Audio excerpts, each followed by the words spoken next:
When did your feeling about something is very wrong here turned out to be true? This happened in 2010. We have this annual water festival thing and our family and family friend bought tickets for a stand for the whole event, which lasted for like 3 days or STH. It was on the side of the street among many similar stands and we splash water on the people walking along the streets from above. I don't remember, but I think it was the last day when the family friend suddenly had to cancel. We decided not to go altogether. The stand was bombed that day. So many died. We could have too.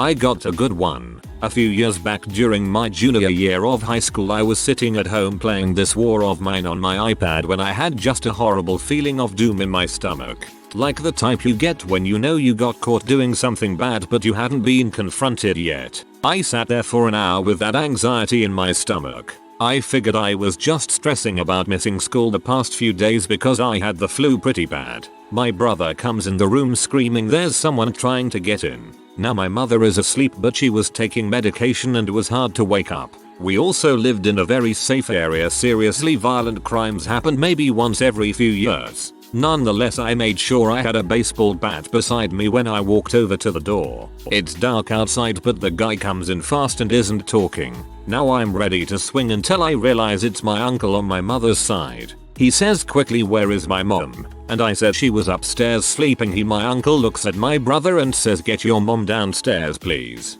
Now my uncle is one of the most laid back and relaxed people I have ever met. I knew something was bad. He sits me down and he puts his hand on my shoulder and tells me my cousin who I grew up with and spent my entire childhood with hung himself. It all clicked and I freaked the heck out and ran outside and went to my friend's house who lived down the street and started banging on her door at 12 o'clock on a school night, and as soon as she opened it I just started sobbing uncontrollably. So we just went inside and she held me while I cried before my dad came and grabbed me to take me home to his house a few miles away. Hardest weekend of my life. But frick me man, that feeling I had before my uncle came to break the news. I've never felt something like it since. I don't know how spiritual I am, but I'm convinced my sixth sense was going haywire because one of my best friends just died. One day I was sitting around the house and my dad told me he was heading over to the neighbors about half a mile up the road. His best friend since childhood. He was going to help with some stuff over there like clearing snow, cutting up a deer from the fall, etc. He was gone for an hour or so and came back to grab his carving knives that he'd forgotten. He was standing in the kitchen sharpening them real quick when an ambulance went flying past our house easily close to 80 mph+. I instantly felt off. Our road has maybe a dozen houses past ours. No matter who it was someone we knew. Dad made the offhanded remark, "Well, at least it's not us." He was just about to leave when the phone rang. It was his friend's wife. He dropped dead of a massive heart attack shortly after my dad had left. I'm sure my dad's comment haunts him even today several years later. Because it was just the beginning. Only 3 days later at Christmas we discovered his mother had been having small strokes for months and the doctors hadn't caught it. She was gone before spring. More than that, entire branches of his family tree started falling off. 13 deaths in the family in 11 months. We stopped putting away our funeral attire and instead just had it hanging on the wall in the kitchen. It was a rough year. Ouch. As someone who had a 5-death year, I feel for you and I'm so sorry to hear your family experience so much grief and loss in such a condensed time frame. I hope you're all well, and if anything this has brought you closer. Warm feels from an internet stranger. Just saw nobody had actually replied to you and thought you should know there's someone out there thinking of you. Not creepy or crimmy or anything, but I'll never forget it. Christmas 2002. I was home from my freshman year of college. The vibe in the house had been really strange and tense since I got back. On Christmas morning, my mom gives my dad a really heartfelt, personalized present. My dad gives my mom an expensive but generic looking bracelet with some diamonds in it. She starts openly weeping. Something was not right. He told us he was leaving the next day and moved out immediately into the house of the co-worker he had been sleeping with. It was not a good time. To answer the multiple questions, we're all 5 by 5. My mom spent a long time very depressed and not sure what to do with her life. I was angry for a long time. My younger siblings were angrier for longer. Mom is doing great on her own now and dad is happily married to said coworker. Way happier than he ever was with my mom. Still some lasting bad feelings, but they're all pretty good. Got home from work and was parked at my gate, which was broken at the time. Saw 3 guys walking down the road and had an odd feeling but brushed it off and was waiting for them to go pay my car so I could open up the gate. I didn't want my dogs running out and causing a scene with the guys. They were on the opposite side of the road from me, and when they had finally got to the point my car was parked, I hopped out to unlock the padlock on the gate. As I put the key in, I saw one of the guys running across the road. My mind immediately jumped to the conclusion that he was coming to ask for money. South Africa, it's quite common to have beggars, until I saw he had a knife in his hand. They ended up hijacking me, took my wallet, phone and brand new gaming laptop. I took all my bank cards and licenses out my wallet before giving it to them, and the car was recovered by my dad about 30 minutes later, so it wasn't all bad, I guess. My brother and dad lived in a different state, and my brother was in the hospital recovering from an accident. My first weird feeling was when I was booking the flight to see him and I was considering cancellation insurance. What if something happens to my dad and I have to fly out sooner? I shrugged it off. My dad was doing fine. 2 weeks later, my brother tells me that my dad was visiting and went home early because he had evidently caught something and wasn't feeling well. I got a really bad feeling and called him. It went to voicemail. He did say he was going to bed early and it was about bedtime for him. I said I heard he wasn't feeling well and wanted to check in, and that I really loved him. I felt weird, but my dad would have been royally pee if I called 911 to his house because he was under the weather and decided to sleep it off. I decided to wait until the morning. Morning comes. Nothing. My brother sent his friend over. No answer. Friend goes in the house. My dad had passed away. I wish I had called. It just didn't seem that serious and I have a penchant for overreacting. The last thing he told my brother was, "I'll be fine. I'm just going to bed." The thing that got me was the voicemail. I looked through his messages. Mine was read. If nothing else, I know he listened to that voicemail. One of the last things he heard was me telling him I loved him. My dad passed from a heart attack, according to the coroner. It didn't sound like anyone could have helped even if they had found him right after it happened. The coroner said, it seemed sudden and not like he suffered at all. And if nothing had happened yet, he probably would have sent them away anyway because of his "I'll be fine" attitude. I am grateful for a couple things. 1. Both of his parents passed before I was old enough to remember them, and he spoke openly about all of it, as well as his own mortality. I think that helped me tremendously in dealing with the same. 2. He was always sentimental. I knew that him hearing me say, "I really love you, bye," meant something to him. I knew he felt the same way because he used to send me random messages about how happy he was to be a dad and how much he loved his kids. From this experience and a couple others, I've learned to speak up when I feel something is off. I may be wrong, and I have been plenty of times, but nothing is wrong with calmly speaking my mind or taking precautions when concerned. Bad things can and do happen. It doesn't mean they will, and it doesn't mean I have to overreact when I don't know what's going on. But also, sometimes crap just happens. Make sure the people you love and care about know you love and care about them. I distinctly remember waking up one morning and preparing for the drive for work, feeling a little odd. Now, my drive to work at the time took exactly 7 minutes. Not a lot of time to think about anything. Not a lot of time to do much but maybe pop off a single cigarette on the way in. 3 minutes into that drive, my stomach suddenly got that awful feeling. That something is very wrong feeling. Usually that's about when I'm due to get written up for something. So at the time, as concerning as it was, I was trying to laugh it off, or at least push it to the back of my mind. But when I got to work, everyone was oddly quiet, really often solemn. It didn't take but a couple minutes to find out that one of the supervisors that a lot of people really loved, who was personable with both employees and guests, had committed suicide that morning. I trust my gut. I was talking on the phone with my husband while his dad's girlfriend, and their 2 dogs were returning from a road trip to see husband's grandpa who had just suffered a stroke. Suddenly, the phone cut out. Rather than thinking it was bad service, I had this rotten feeling in my gut. They were supposed to be home in about an hour, so I went to meet them, hoping it would calm my anxiety. It didn't. An hour went by and I couldn't get through to my husband. I drive to my mom's house. I opened my phone and scrolled to the news app I never used. The front page was that a car had been hit by a truck. One man was dead, the other was in critical condition, and the woman was fine. No mention of the dogs, so I hoped I was wrong. My mom turned on the news while trying to drum up conversation and the news was covering the situation.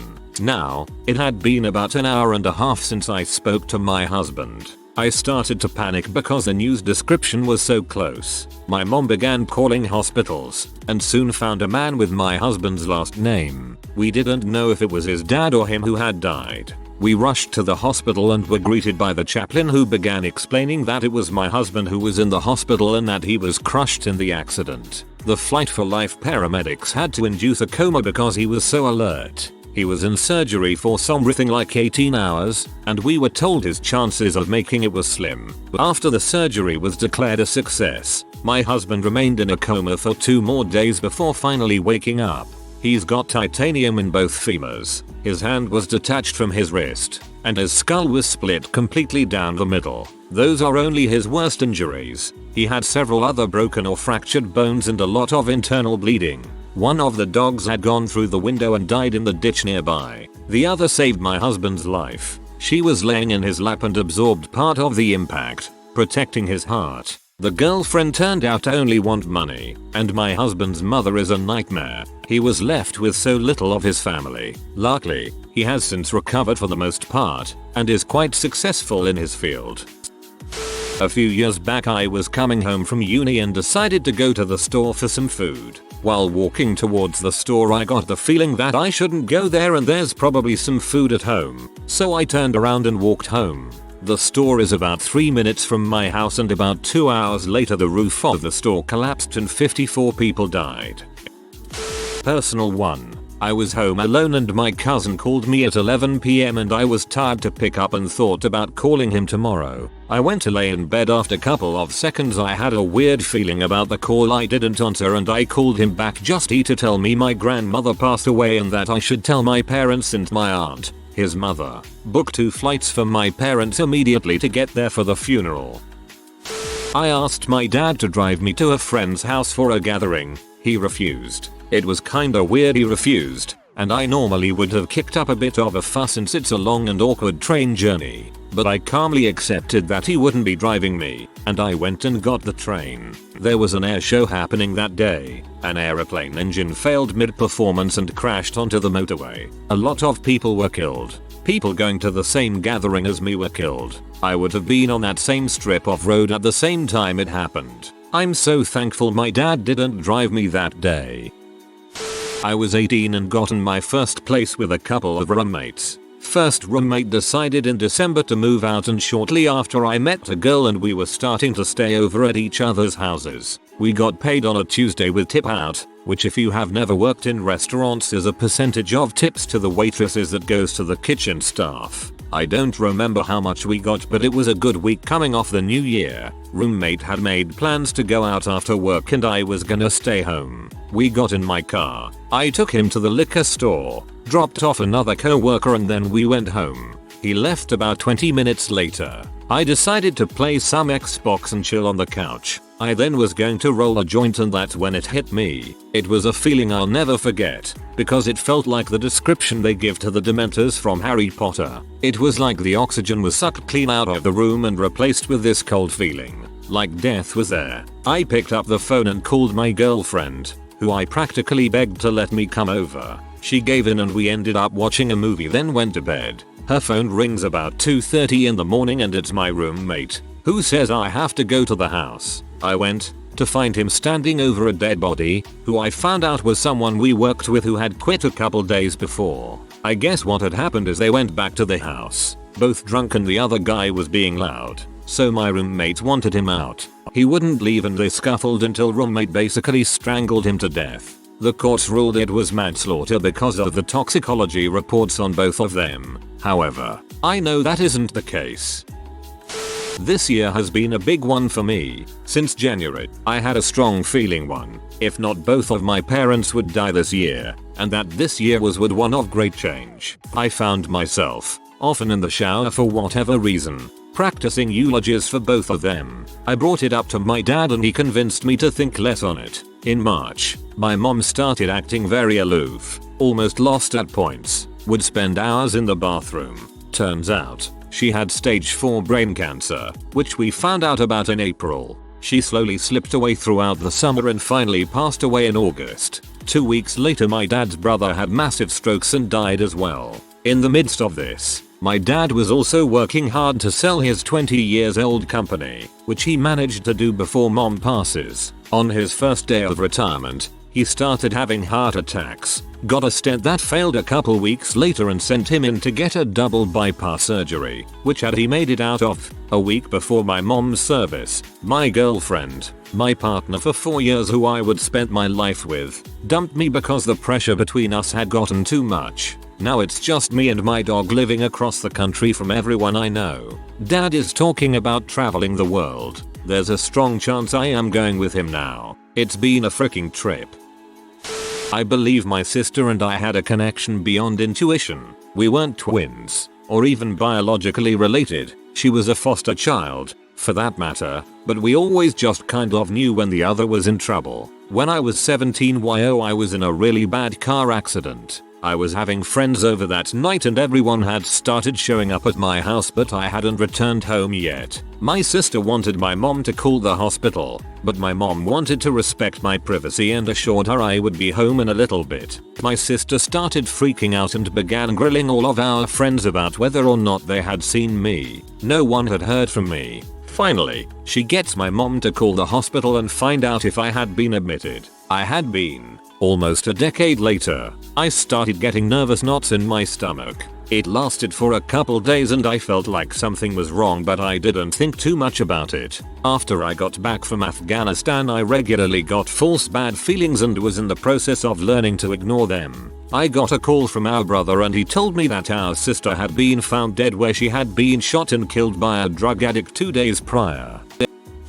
I was living in Eastern Europe at the time, and my friend and I decided to surprise another friend who had been feeling depressed for quite some time. She'd had a really bad breakup. We lived in a pretty big city, so we decided to take the tram to her place instead of the bus we usually took, because it was closer. The whole time we're waiting for this tram, I have the undeniable feeling that we just need to go home. Well, the tram we took wasn't one of the newer ones, but one of the really old, Cold War era trams. Run down, very ghetto looking, but hey, can't pick your trams. We hopped on in and got ready for a bit of a commute. 3 guys in about their 20s get on the stop right after we got on, and sit about 2 rows behind us. They're talking in Russian, which I don't speak or understand. My friend does, and she's getting more and more nervous by the minute. I'm blissfully unaware, but she starts asking me what the name of the stop was we needed to get off at, and I'm looking at the readout and trying to remember.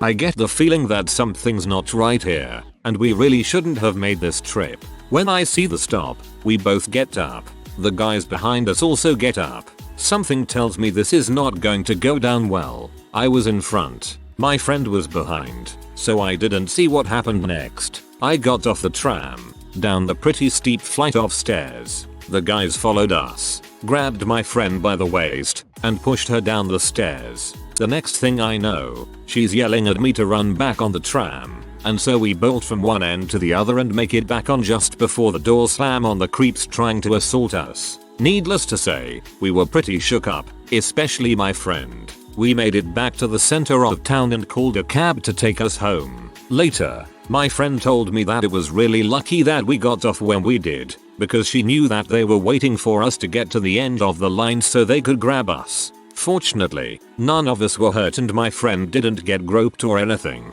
but it was a very, very close call.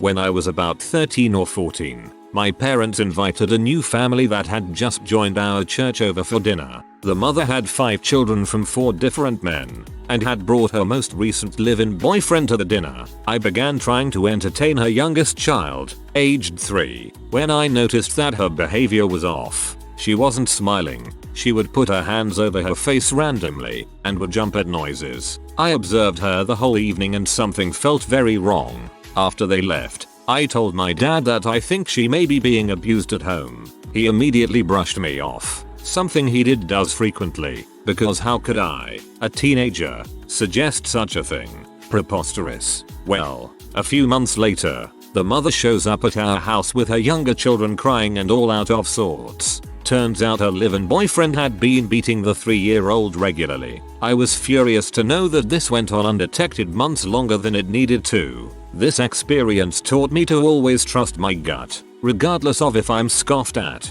Children can be very intuitive and it's important that we listen. If you are new to the channel, you can subscribe. I publish new videos every day. Until then, check another video.